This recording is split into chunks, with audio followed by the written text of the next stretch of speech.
The last normal day of Marcus's life was a Thursday. He woke up, made coffee, drove to work, moved cargo documentation from one system to another, drove home, and went to a bar near the water because his apartment was too quiet since Elena left. He ordered a beer. A man sat down next to him. 4 years later, Marcus would sit in a small room and answer questions for 11 hours. The investigators would ask him one question more than any other. When did you realize what was happening? Marcus would look at the table for a long time. I am still not completely sure, he said. Chapter 1. The Coincidence. Before we talk about Marcus, we need to talk about something that will change how you look at every friendship you have made in the last 5 years. Intelligence services do not recruit criminals or desperate people. They recruit normal people, careful people, people with good judgment and professional access to information that happens to be valuable. And the way they find these people is not mysterious. It is a spreadsheet, public court filings, LinkedIn, conference attendance records, industry publications. They build a profile from entirely public information, and by the time they walk into the room where you are sitting, they know your professional network, your financial pressures, your relationship status, and the specific topics that will make you lean forward in conversation. They know what kind of loneliness you have. This is documented methodology from recruitment programs that became public through court proceedings in Germany, France, and the United States over the last 20 years. The average time between initial target identification and first contact is 4 to 7 months. During those months, you are being studied. You do not feel it because there is nothing to feel. Someone is sitting at a desk reading your public footprint and building a version of you accurate enough to predict how you will respond to a stranger at a bar. Marcus Brenner was 34 years old. He worked in logistics for a shipping company in Hamburg. He had access to cargo scheduling across 6 ports in 3 countries, documentation patterns, inspector rotations. He did not think of this as sensitive information. He thought of it as paperwork. His divorce had been filed 8 weeks earlier. Public record. His daughter was 7 and lived with her mother 40 minutes outside the city. He was a functional, intelligent, professionally competent person going through a painful period. He had friends. He had routines. He was managing. But he was spending Thursday evenings alone at a bar near the water. And that was in the spreadsheet. Daniel sat down next to him at 8:47 in the evening. He was around 40. The kind of face that does not stay in memory, which is a trained skill. He was in Hamburg for work, financing side of shipping, passing through. He had overheard something Marcus said to the bartender about customs delays out of Gdansk and apologized for interrupting. But he had been dealing with exactly that problem for 3 months. The conversation lasted 2 hours and 14 minutes. Daniel asked questions and listened to the answers. Not performed listening, but actual listening where the follow-up question proves they heard what you said. He was funny without trying to be funny. He did not offer unsolicited opinions about the divorce when Marcus mentioned it briefly, which was exactly right. At the end of the evening, Daniel left a business card and said it was one of the better conversations he had in recent memory. No pressure, no suggestion of follow-up. Marcus sat for another 20 minutes finishing his beer. He felt for the first time in weeks like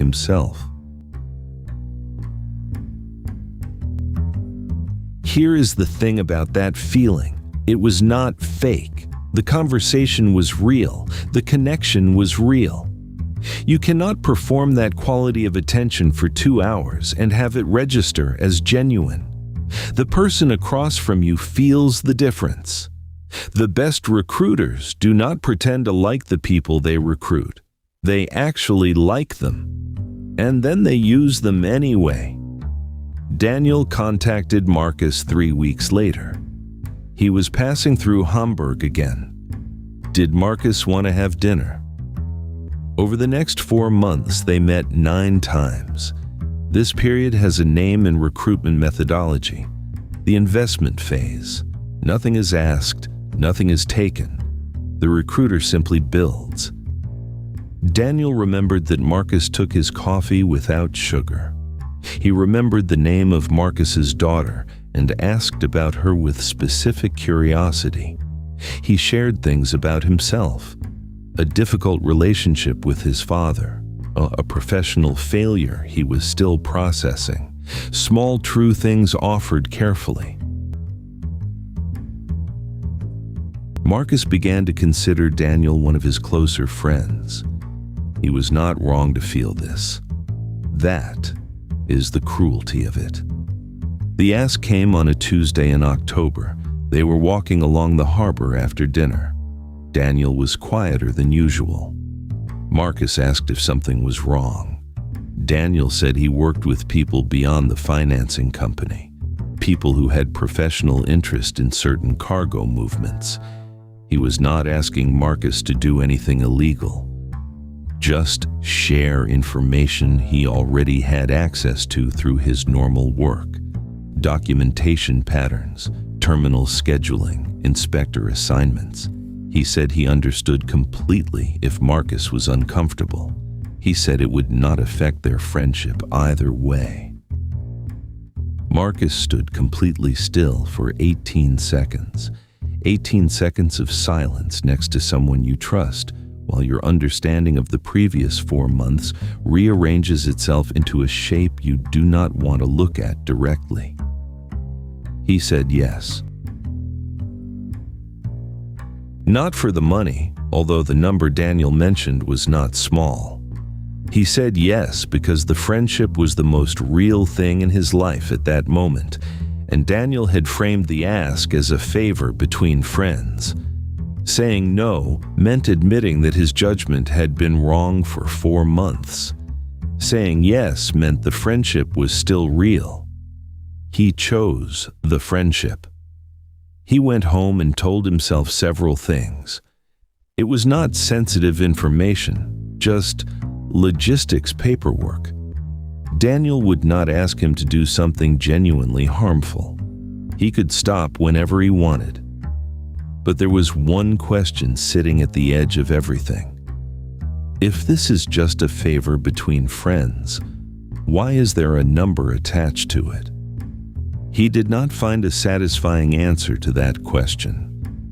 What he found instead, over the following weeks, was something that felt like an answer. This is how the human mind manages unbearable information. You find the explanation that is true enough to be believable, and you stop looking just before you reach the part that would require you to change everything. Marcus stopped looking at exactly the right place, which is something that someone had predicted he would do. Chapter 2. The Doubt. In 2003, the German Domestic Intelligence Service documented a case that their internal review later described as a textbook failure of asset awareness. A recruited source had spent 14 months providing information while simultaneously conducting his own investigation into who he was working for. He was thorough. He was methodical. He reached a conclusion that satisfied him completely. The conclusion was wrong in every detail that mattered. When investigators reconstructed his research, they found something that made the review team uncomfortable enough that the finding was buried in an appendix. Every single source the man had consulted had been reached by his own genuine initiative. Nobody had guided him. Nobody had interfered. The information he found was simply the information that had been made available for him to find. 14 months, real investigation, zero interference, and he had ended up exactly where someone wanted him. The appendix called this passive architecture, the deliberate construction of an information environment so complete that a target's independent research becomes the most effective tool for his own deception. Read that again. His own investigation became the most effective tool for his own deception. It started 3 weeks after the harbor conversation. Marcus did what any intelligent person does when they've agreed to something they are not entirely comfortable with. He started looking. He typed Daniel's name into a search engine at 11 at night. He found a website, professional, minimal, a financing consultancy with offices in Zurich and Vienna. Daniel listed under Senior Associates, LinkedIn profile. 80 connections, 9 years of work history, 3 industry recommendations, everything checked out. He closed the laptop, then he opened it again. This is the thing about intelligent people and uncomfortable situations.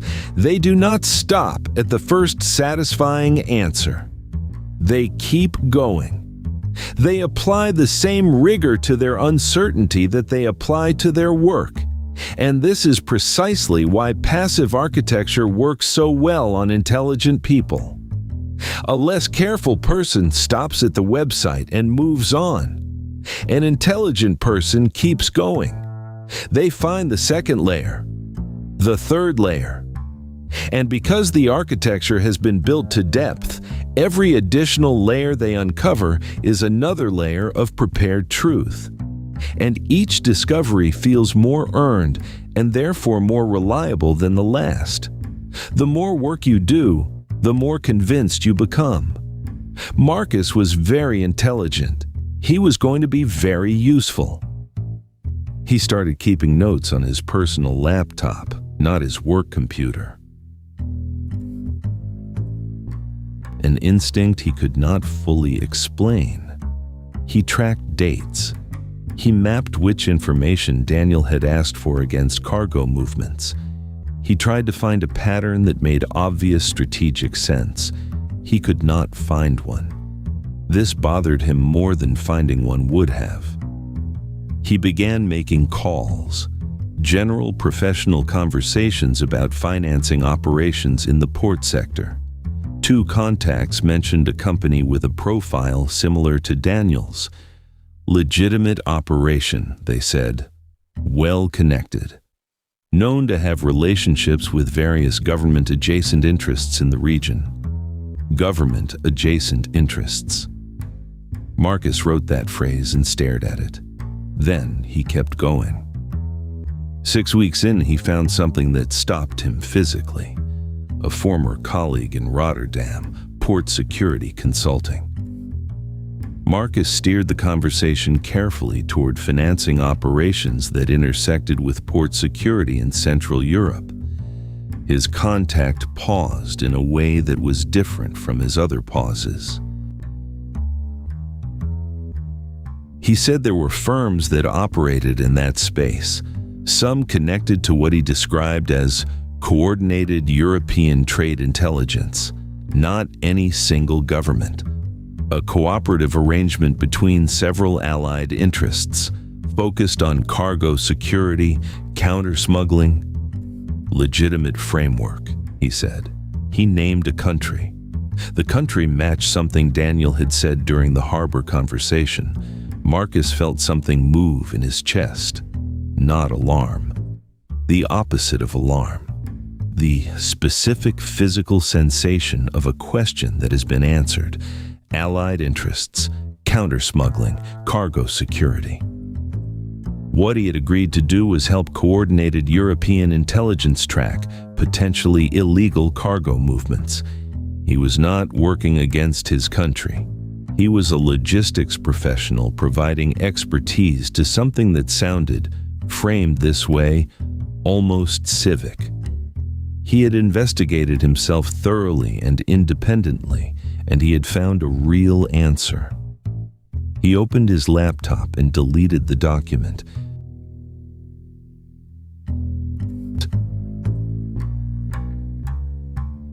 He was wrong about almost everything.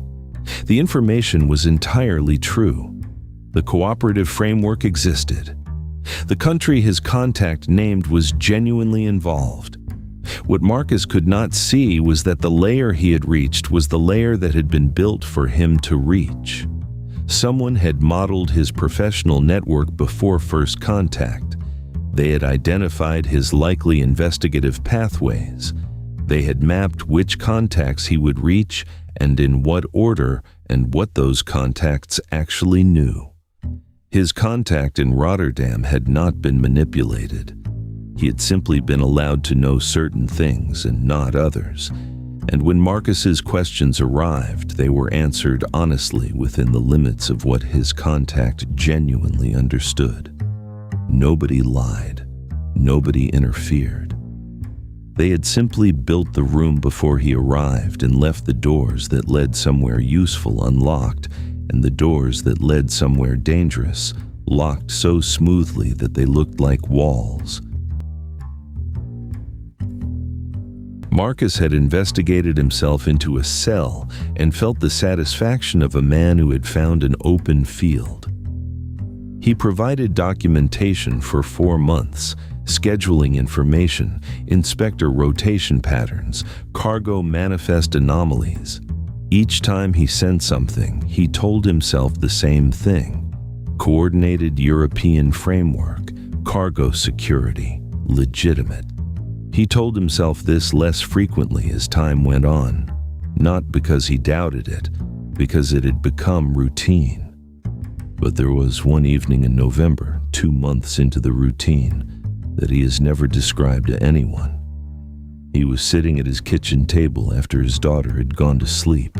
She was staying the weekend. The apartment was quiet in the specific way it is quiet when someone you love is nearby but not present.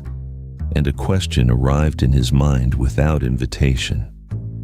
If everything is as legitimate as I believe it is, why have I never mentioned any of this to anyone? Not to a colleague, not to a friend, not to his daughter's mother. He sat with that question for perhaps 30 seconds. Then his daughter made a small sound in her sleep, the kind of sound children make when they are deeply comfortable, and he got up and checked on her. When he came back to the table, the question was gone. He had not answered it. He had simply stopped looking at it. This is the thing that makes recruited assets possible at scale. Not greed, not ideology, not desperation. The ordinary human capacity to choose not to finish a thought when finishing it would cost you everything that is currently working in your life. The most dangerous thing happened on a Wednesday morning in February. He was reviewing a manifest for a scheduled cargo movement through Gdansk. Ordinary morning. Coffee on his desk. The kind of work he had done 10,000 times. He almost missed it. A specific container reference that he had included in documentation he sent to Daniel 14 weeks earlier appeared in an internal security flag that had come through a completely separate channel. A channel with no connection to Daniel, no connection to the cooperative European framework. It was a flag connected to an active investigation being run by a government that was not a European ally. A government that Marcus's company had been specifically briefed to watch for infiltration attempts. He read the reference number. He read it again. He put his coffee down. 22 seconds. He sat completely still for 22 seconds. This is not a dramatic description. It is a physical fact. The body does something specific when the mind encounters information that retroactively restructures 14 months of understood reality. It stops.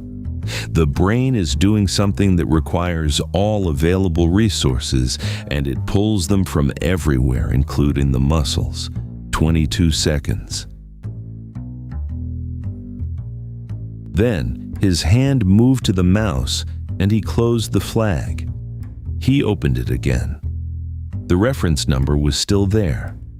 He opened the document he had deleted 4 months ago and discovered that he had not actually deleted it. He had moved it to a folder he did not look at. He typed one line. If what I am providing is counter-smuggling intelligence for a coordinated European framework, why is this container reference appearing in a flag connected to a government that has no relationship to that framework and that my company has been specifically warned about? He stared at the question. He already knew the answer. The framework was real, but was not what Daniel worked for.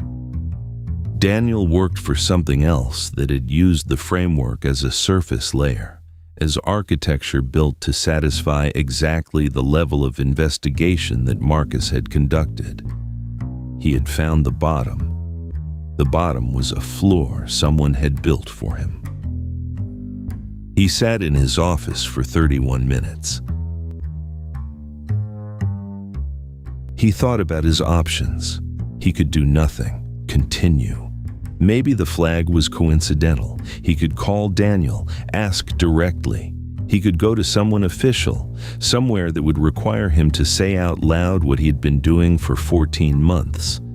Then he did something that nobody had put in the spreadsheet. He picked up his phone and called his ex-wife. Not because it was tactically correct. He called her because she was the only person in his life who had known him long enough to tell him the truth about himself without managing him. Elena had seen him before the performance was fully developed. She knew what he looked like when he was genuinely frightened. She answered on the third ring. He said he needed to talk to her about something. He said he had done something, and he needed to say it out loud to someone who would not protect him from the truth of how serious it was. There was a pause. She said, "Come over."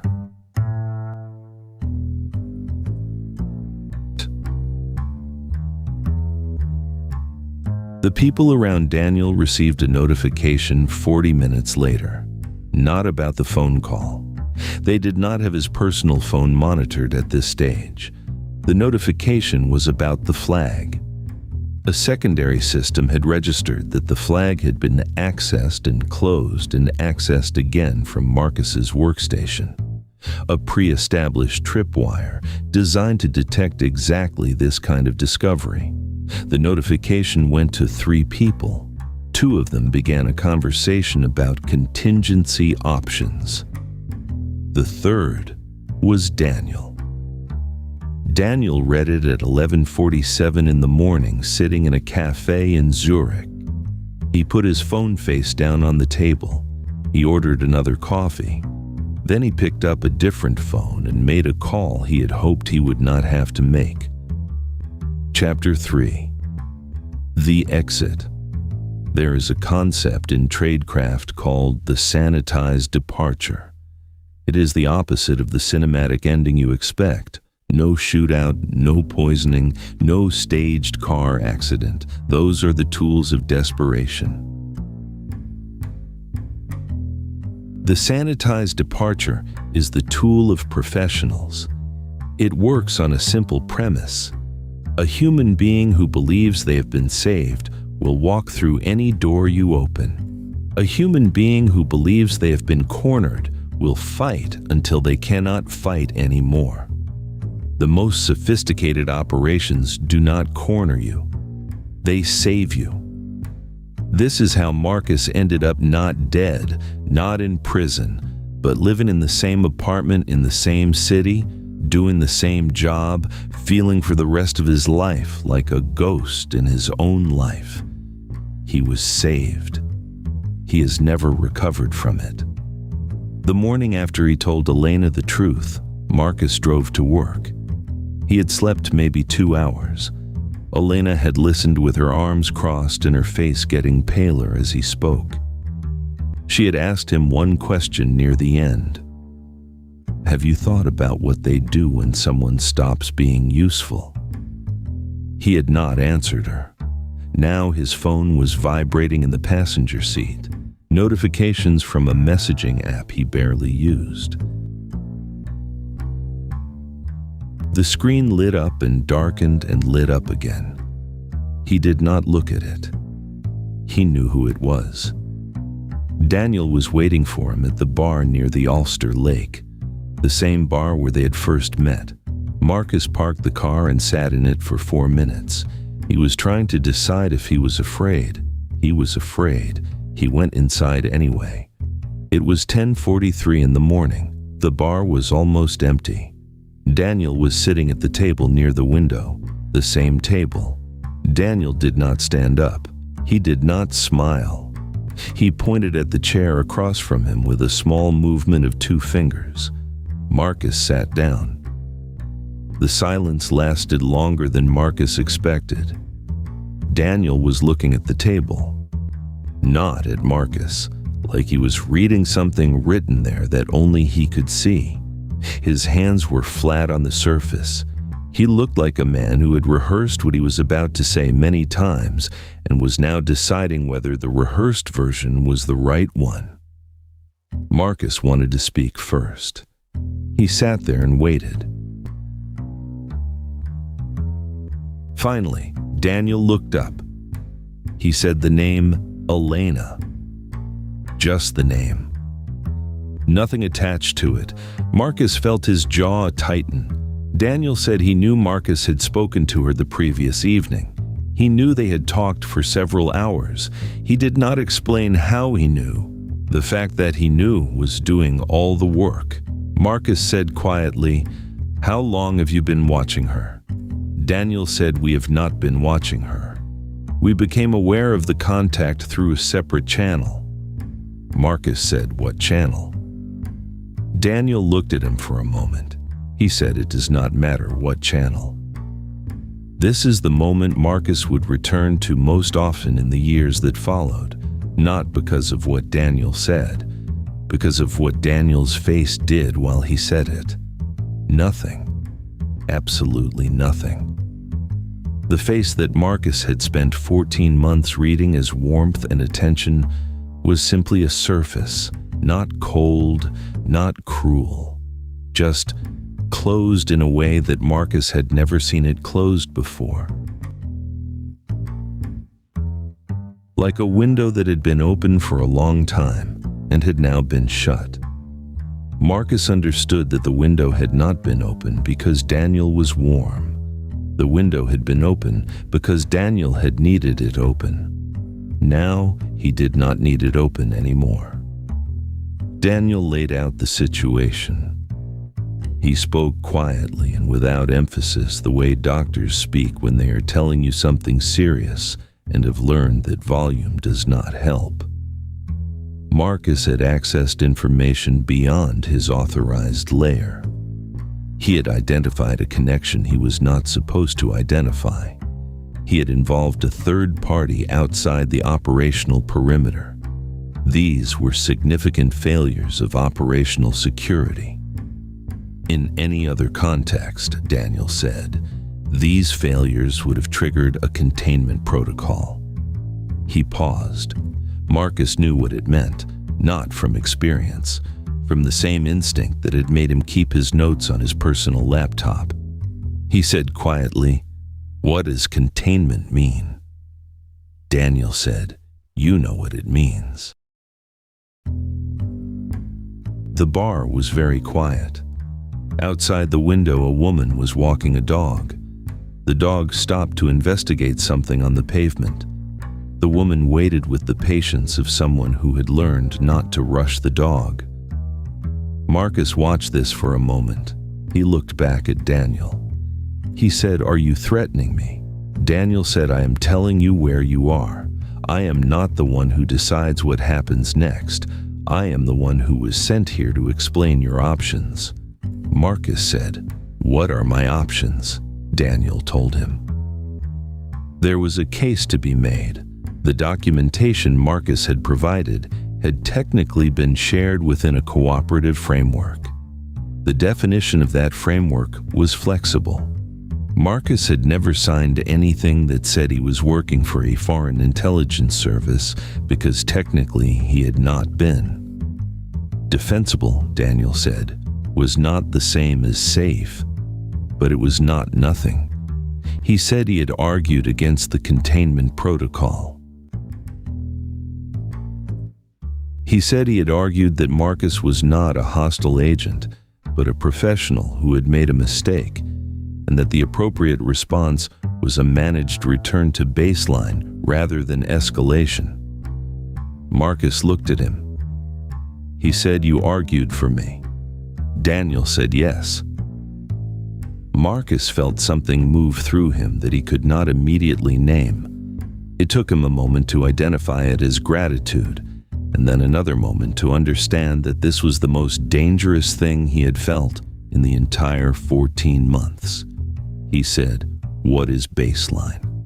Daniel said, "You go back to work. You stop looking. You stop talking to Elena about this. You continue your life exactly as it was before the flag." He said, "In exchange for that, you will not be contained. You will be left alone. You will have your job, your apartment, your daughter on weekends." He said, "The silence is the gift." Marcus sat with this for a long time. He was trying to find the place where this did not mean what he knew it meant. He went through it carefully. The website, the LinkedIn profile, the contact in Rotterdam, the framework.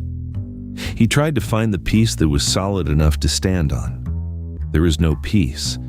He had investigated himself into a cell and called it an open field.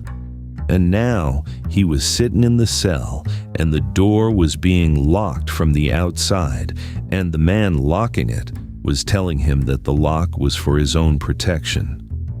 He could refuse. He thought about what refusing looked like.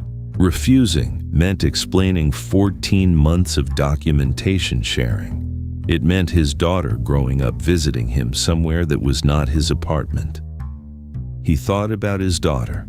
He thought about the sound she made in her sleep, the specific, comfortable sound, the sound of someone who did not know that the world contained rooms like this one.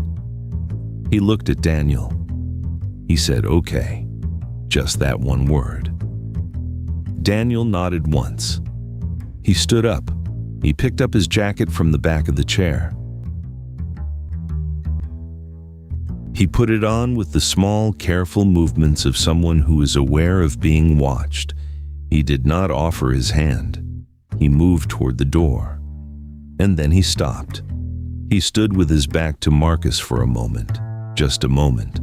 Then he reached into his jacket pocket and put something on the nearest table without turning around.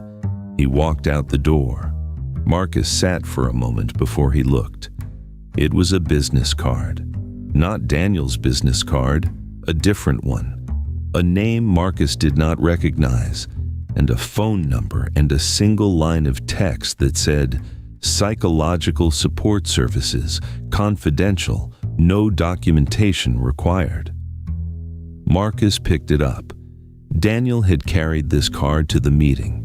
He had planned to leave it, which meant that somewhere in the preparation for this conversation, someone had thought about what Marcus would need afterward. Not because they cared, because a destabilized former asset who sought help from the wrong source was a liability. The card was not kindness. The card was risk management. Marcus understood this. He put the card in his pocket anyway. 3 years later, Marcus picked his daughter up from school. She was 11 years old. She was talking about a project about a city she wanted to visit. She asked him if he had ever wanted to visit a city he had never been to. He said Zurich. He did not know why he said it. He had not thought about Zurich in a long time. The name just came out of his mouth the way things come out when they have been living in a part of you that does not check with the rest before speaking. He looked in the rearview mirror.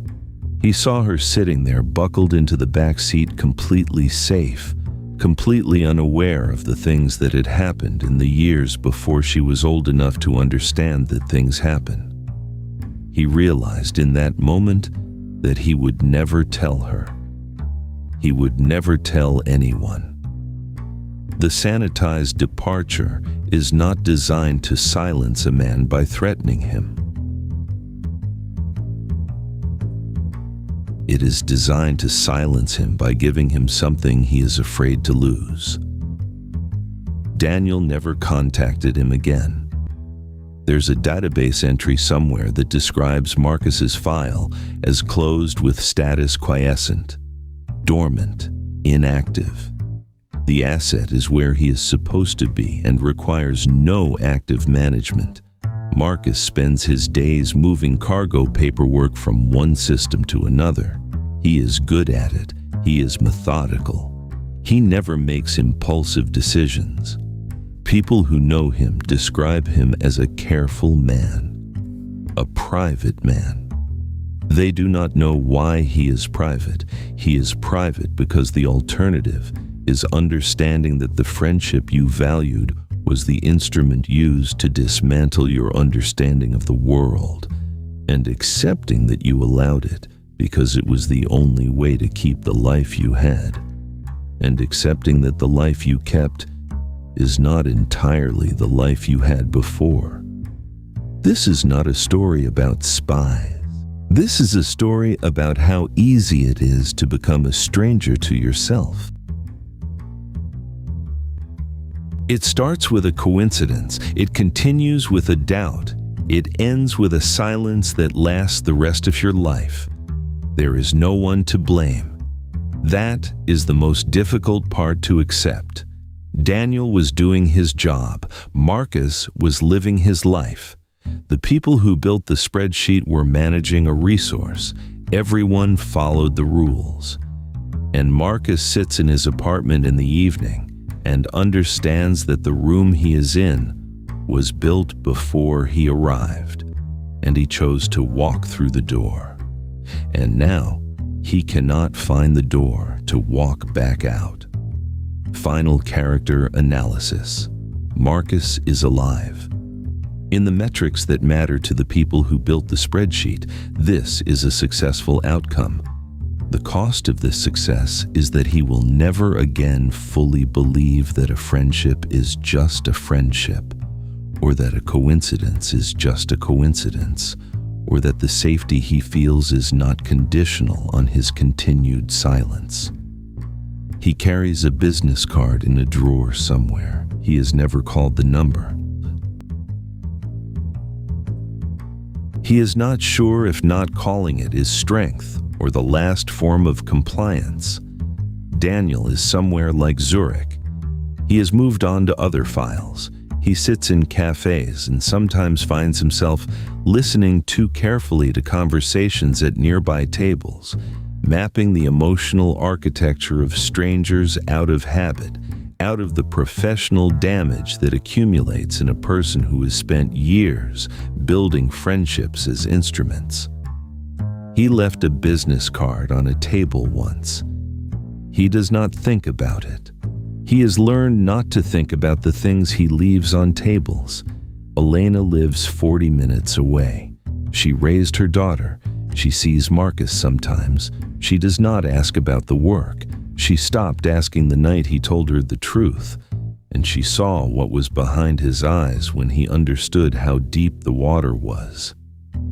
She chose to protect herself and her daughter by becoming the person who does not ask. She lives in the margin of error, the space outside the spreadsheet, the relationship that was assessed as closed and was therefore the only relationship that was actually real. She knows this. She has never said it out loud. Closing. What is your take? Most people hear stories like this and think about governments and secrets and operations happening somewhere far away to people who are not them. I want you to think about something smaller. The next time you are somewhere and a conversation starts easily, and the other person listens in a way that feels rare, and the friendship develops naturally over weeks and months, and there is a moment where you feel genuinely found by another person, I want you to do one thing.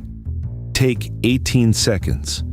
Just sit there for 18 seconds and ask yourself the question that Marcus did not ask until it was too late. Am I here because I chose to be here? Or was this room built before I arrived? Thank you for listening.